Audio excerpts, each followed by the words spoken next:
Thank you, ladies and gentlemen, and I'm really honored to be here. I was really afraid when Walid was just bashing the Islamophobic thing, because I gladly told my daughter today I'm going to meet a bunch of Islamophobic friends. So, well, sometimes I'm proud to be Islamophobic.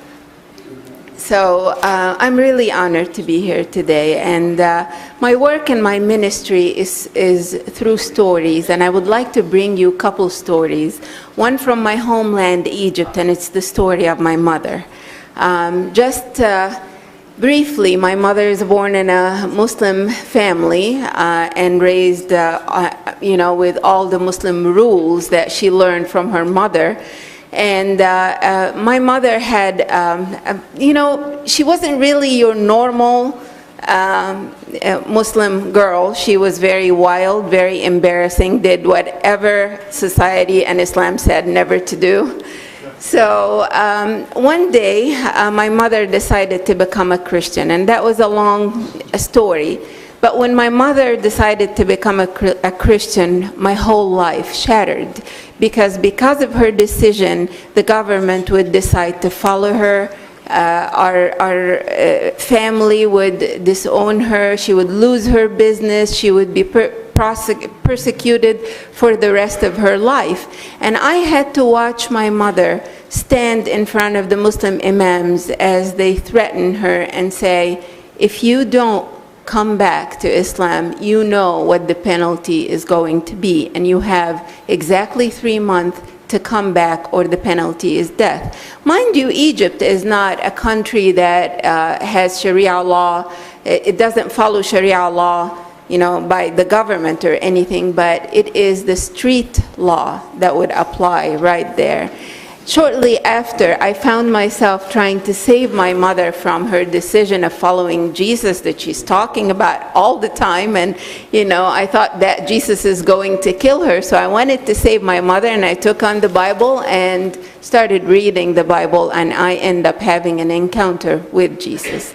I understand that you guys might not be all religious people, but this is my story, and I'm sticking to it.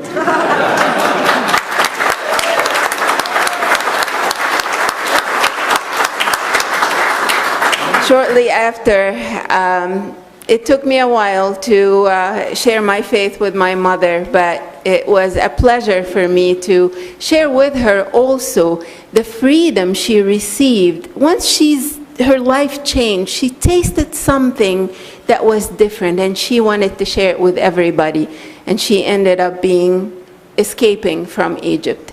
Thank God that there were some human rights organizations that got her out of Egypt just in time. And I watched her as she left me, sadly, in Egypt alone.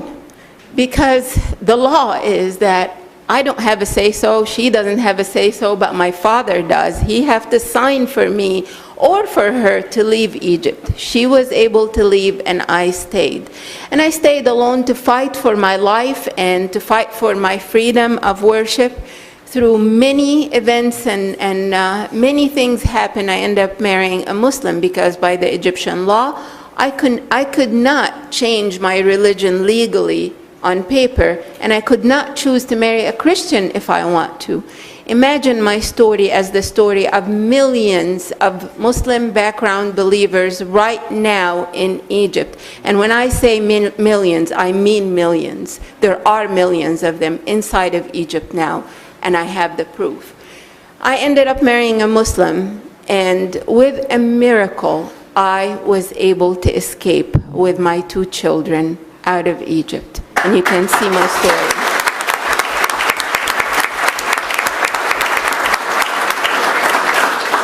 Keep the time, because I don't have anything to keep. Go, girl. Okay.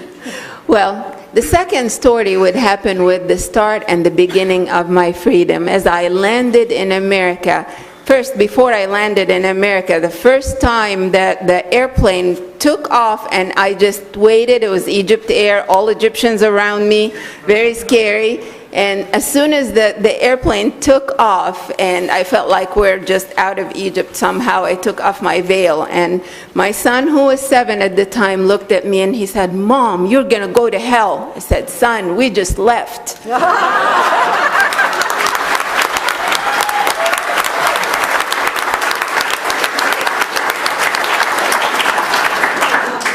I landed in the United States of America, LAX, and I felt like, finally, I can breathe. There's air, there's freedom, I can worship, I can live, I can raise those kids freely. I looked at my daughter and I thought, you're never going to put that veil on your head. You're never going to be told what to do again. You are going to be raised free to make your own choices.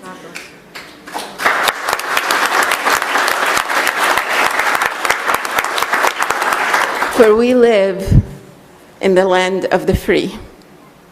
I remember going to school to watch my son Josh and my daughter, and they were singing, there's a land that I seek where the children are free. I have that on video. It was time that we live. 1 year, and I was chased by Muslim terrorists across America. And I lived for the next 10 years of my life in America in hiding. Under a false name, my kids are not able to go to school.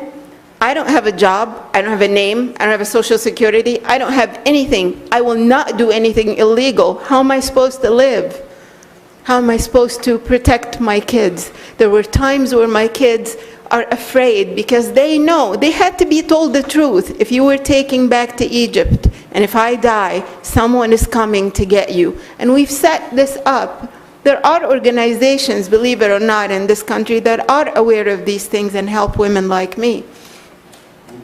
And for the next 10 years, I hated the Muslims. I hated the Muslim community. I didn't want to hear anything about Islam or Muslims or anything like that. I just wanted to raise my kids until God opened my eyes that they are people that need freedom, that need to have the choice and need to be told the truth, and no one tells them the truth.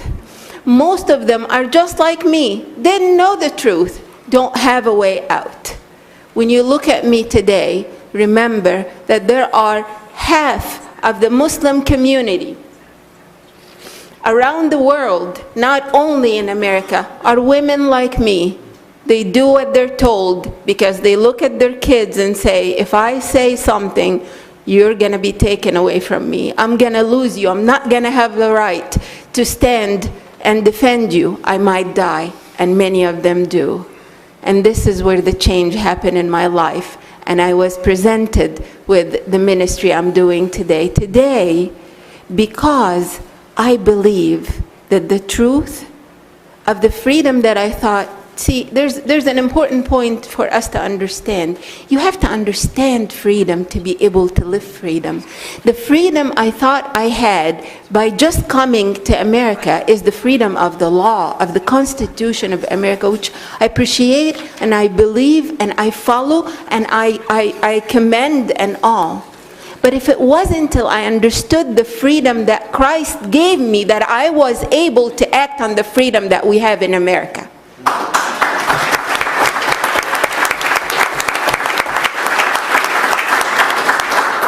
When I stood and I said, finally, I am not afraid to die. You have no hold on me. I am now viewed by millions of Muslim men and women around the world. 85% of the world watches Al Hayat channel and call us. Today, the Muslim world that so disrespects women, we are the minority of the minority of the minority in the world. Today, those men call my show and respectfully debate me and ask questions and gain freedom and say, we renounce this treatment of women, we renounce Islam, and we accept Jesus Christ. That's an addition for you.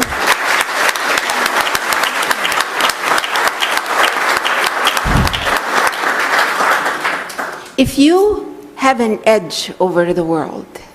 It is your freedom. It is the country that is so wonderful and beautiful and has equality, and I was so excited to be able to stand and become an American citizen here in California and say, I am really, truly free today.